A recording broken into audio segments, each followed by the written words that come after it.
But now during routine checkups, doctors are asking for many questions to the parents, like, is the child having better eye contact, is the child using speech or gestures to communicate, or the milestones, the normal milestones, like does the child respond to their name, or is the child pointing to show interest, is the child does the child engage in pretend play. That is a big thing. You have to see if the child is engaging themselves in pretend play. A neurotypical child will definitely when they are 1 year old only, na, I'm a mother of a neurotypical child also, I will tell you, when they are 1 year only, na, they start engaging themselves in pretend play.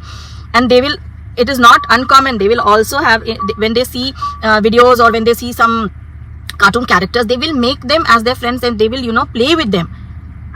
This is normal. This is not something which is like in India there's a taboo they are a kid is playing with some unknown cartoon character and it's a ghost or something like that. It's not that. Pretend play, then engaging themselves in pretend play.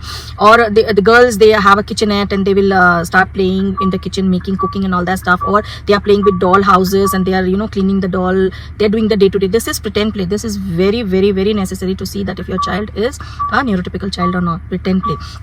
Then the other thing is that, is the child interacting with other people? If not, any of the things, if they are not doing, the doctor, the pediatrician, they will send you to a specialist for further assessment. They will send you to a developmental psychologist, developmental pediatrician, not to a therapist. First of all, they will not send you directly to a therapist. Don't go directly to a therapist.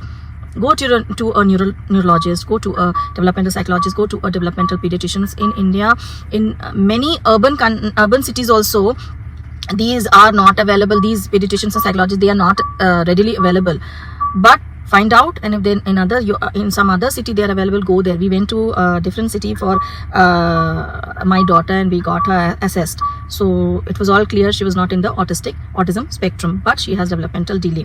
So you have to take action. And here I want to mention one more thing. If your doctor is not asking you all these questions about the milestones and about the behavior of your child, you have to see this. You have to, this video I'm making for awareness, so you have to know all these points, whether your child has all these milestones or not, are overcoming the milestones or not in their right time, or they are not, are they doing all these, are they following all these behavioral things in time.